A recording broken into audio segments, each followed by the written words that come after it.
Agora ele subiu com o timer na mão para ver se ele me controla mais.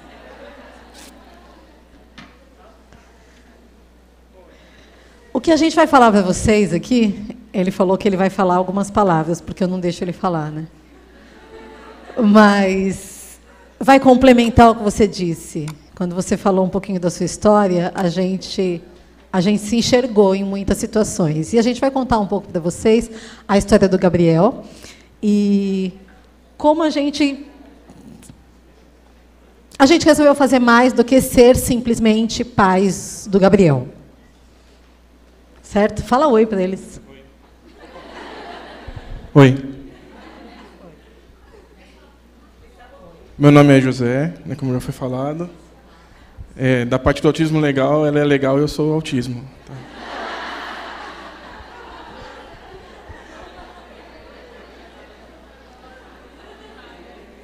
Mas é verdade. Oi. Tá vendo? Eu estou tentando deixar ele falar, mas o outro microfone não funciona, que eu posso fazer. Esse aqui é o Gabriel. Ai, que bonitinho. Lindo, né? Ele não é mais ruivo assim, mas ele nasceu meio ruivo mesmo. Pode colocar... Ah, a gente está com controle. Muda aí, amor. Gabriel se desenvolveu dentro do padrão, ele sentou com 6 meses, ele engatinhou com 9, ele andou com 10 anos, tanto ele como o irmão andar 10 meses. 10 meses. 10 Obrigado, meses, gente. Ok, que bom, vocês conseguem ler, olha só que legal, ninguém está dormindo. Ele não chorava muito, ele ia com todo mundo, mas até aí ele era uma criança legal, né? Não era uma criança chata que estranhava os outros e tudo.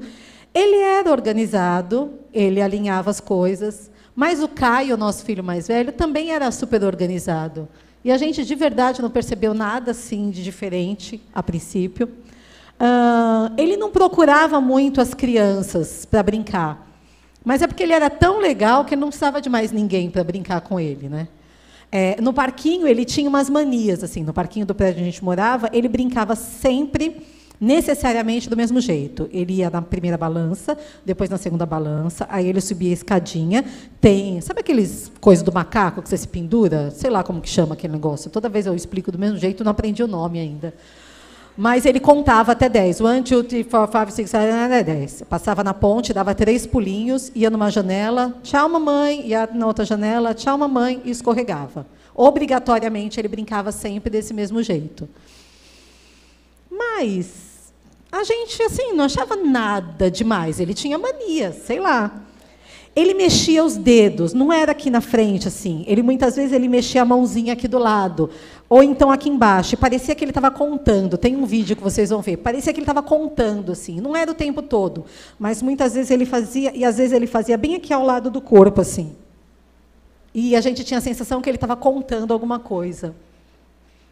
Mas até aí também não era nada demais. Quando ele estava muito feliz, ele batia a mãozinha assim na perna. A gente falava que ele estava batendo a asinha. Quando ele estava feliz, ele só estava feliz, e era do jeito que ele se manifestava feliz. Para a gente também não fazia tanto sentido. Mas, enfim, não era nada demais também.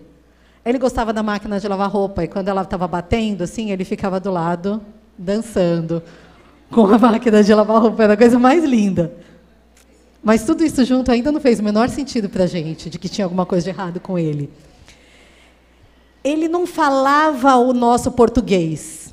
Ele não tinha uma linguagem monótona, ele não falava bebê, bebê, bebê. Ele tinha uma linguagem complexa, ele falava sílabas simples, complexas, ele perguntava, ele respondia, tudo na língua dele. Se eu falasse para vocês, ele está falando em dinamarquês, e vocês não conhecessem o dinamarquês, vocês acreditariam que ele estava falando uma outra língua, porque às vezes eu falava para ele, repete, a mamãe não está entendendo, ele repetia a mesma coisa. O que acontece é que a vida da criança é muito restrita, assim, as necessidades são pequenas, e pelo contexto você acaba descobrindo o que a criança precisa.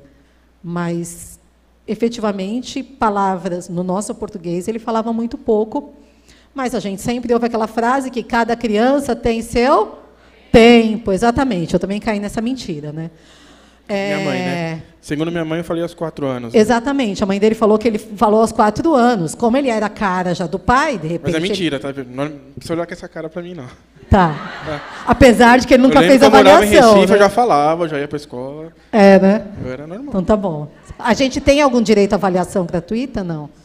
Então vamos sortear a avaliação? Não.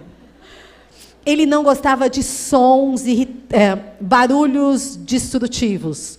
aspirador de pó, o liquidificador, era uma coisa que incomodava muito, ele colocava a mãozinha no ouvido. Mas o que eu conheci a respeito de autismo, como eu falei de manhã, é de criança que faz assim. A gente ainda não tinha ligado uma coisa a outra. Ele era uma criança que olhava para a gente, ele ria, ele era feliz, ele se divertia. Esse aqui é o Gabriel. Dá o play, fazendo favor. Vai me puxar? Por que você está puxando minha roupa?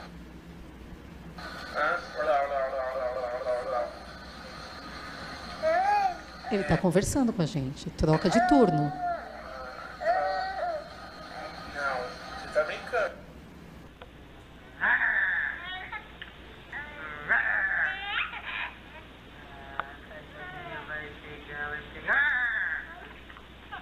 Está olhando, eu estou brincando com ele, ele está rindo.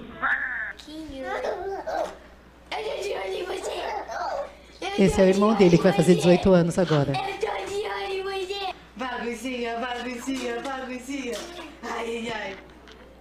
Quem tá fazendo, pá? Você? Ele está me olhando, eu estou falando com ele, ele está me olhando. Quem é que tava doente hoje? Hã? Sono?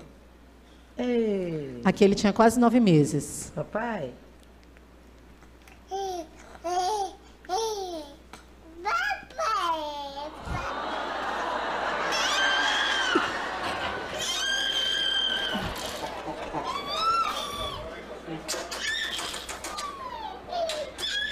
Ele está brincando com o pai e olhando para mim enquanto Cadê o filma. gato? Pega o gato.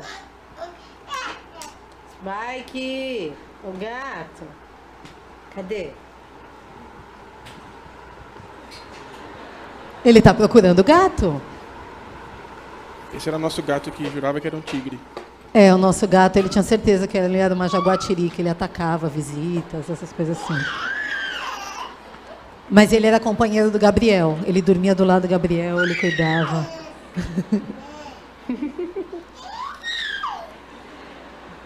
Não, não vem pra cá.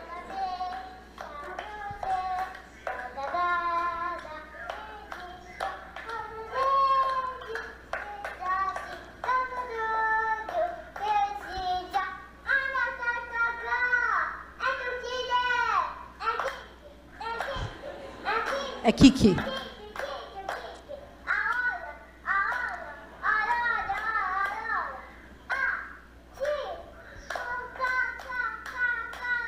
É fofo, não é? Só que ele já tinha 3 anos aí. Uma criança de 3 anos sabe cantar parabéns perfeitamente. E a gente sabe que é parabéns porque a gente conhece a música.